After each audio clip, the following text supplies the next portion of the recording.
to Gallery Sportcars. Please subscribe and enjoy to watching video. The 2018 Cadillac CT6 showcases General Motors' impressive Super Cruise features.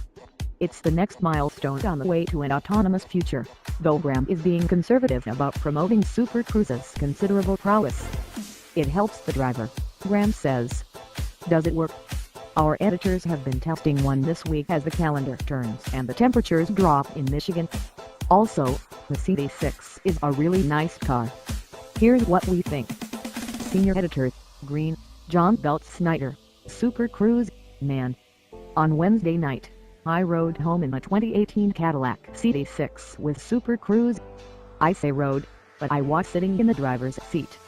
I spent more time with my hands off the steering wheel than on it. It was super relaxing. Once I got on the highway, I set the cruise control, waited for the steering wheel icon to show up on the instrument cluster, and hit the button on the steering wheel that looked like a steering wheel. Pretty meta, to be honest. The top section of the wheel illuminated in the green dark, and I felt the weight of the steering lift as the car began driving itself. I put my feet flat on the floor, rested my hands on my knees, and just watched the road while listening to a podcast. If you were wondering. To be honest, I had trouble concentrating on the audio, as my thoughts were captivated by the way the car managed the road and traffic around me. Sure, I had to change lanes on my own and take over steering on interchanges and surface streets, but when the AI took the reins, it had my complete confidence. Perhaps just as surprising, the CT6 was also a blast to drive manually. It felt super smooth, with plenty of power and poise. I enjoyed bending it through 50 mph curves almost as much as I enjoyed being driven. Almost. Editor-in-Chief Greg McLeod, Super Cruise just works. I was blown away how easy it was to use and how well it just did what it was supposed to do. Merging into the teeth of rush hour traffic in Metro Detroit, I braced for the worst. I figured I'd be stuck in bumper-to-bumper gridlock and Super Cruise would never get deployed. Frankly, I was cynical Super Cruise would work. But then I was able to hit the 70 mph speed limit and figured, well, let's just see about this thing. Like John, I did the 2 steps to set up ESC, and boom, it worked.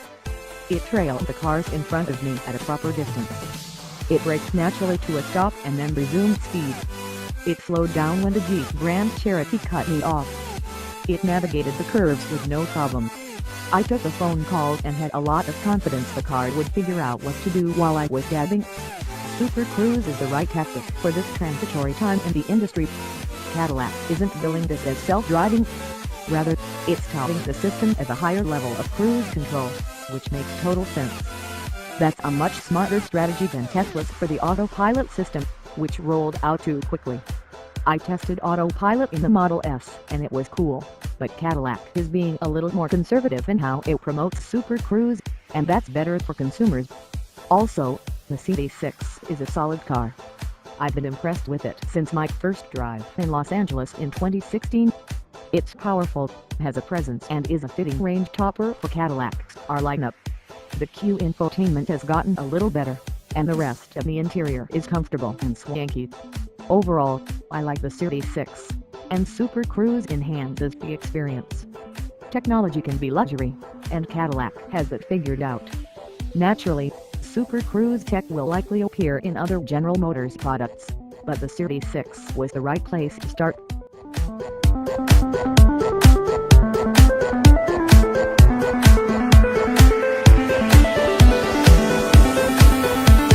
Thanks for watching.